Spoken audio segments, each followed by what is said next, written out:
بسم اللہ الرحمن الرحیم۔ السلام علیکم ورحمۃ اللہ وبرکاتہ۔ آج ہم جس موضوع پہ بات کریں گے وہ کالے رنگ کے کپڑے پہننے کے متعلق ہے۔ تو سوال پوچھا جاتا ہے، کالے رنگ کے کپڑے پہننے کی شرعی حیثیت کیا ہے؟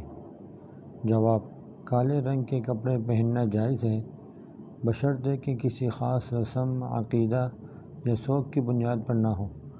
علامہ شامی نے تو کالے رنگ کا لباس پہننے کو مستحب قرار دیا ہے، کیونکہ نبی صلی اللہ علیہ وسلم سے سیاہ کالے رنگ کا لباس پہننا ثابت ہے۔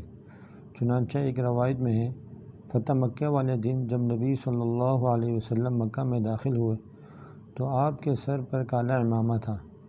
ترمذی۔ ایک دوسری روایت میں ہے، حضرت عائشہ رضی اللہ تعالی عنہ فرماتی ہے کہ نبی صلی اللہ علیہ وسلم ایک صبح گھر سے نکلے، درا حال ہے کہ آپ صلی اللہ علیہ وسلم پر کالے بالوں کی چادر تھی۔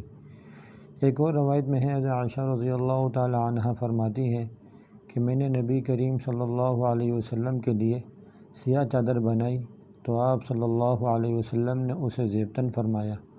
غرض فی نفسہ ہی کالے رنگ کے کپڑے پہننے میں کوئی حرج نہیں ہے، البتہ آج کے دور میں مکمل کالا لباس بعض اہل باطل کا شعار بن چکا ہے، اس لیے بہتر ہے کہ پورے کالے لباس سے جہاں تک ہو سکے احتیاط رکھیں، خصوصاً جن دنوں میں وہ کالے لباس کا اہتمام کرتے ہیں ان دنوں میں تو بالکل اجتناب کریں، یعنی محرم کے دنوں میں، تاکہ ان کی مشابہت سے بچ جائیں، کیونکہ فساق فجار کی مشابہت اختیار کرنا شرعاً ممنوع ہے۔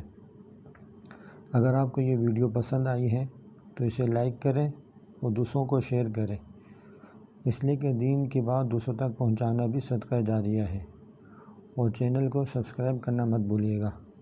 جزاک اللہ خیرا۔ السلام علیکم۔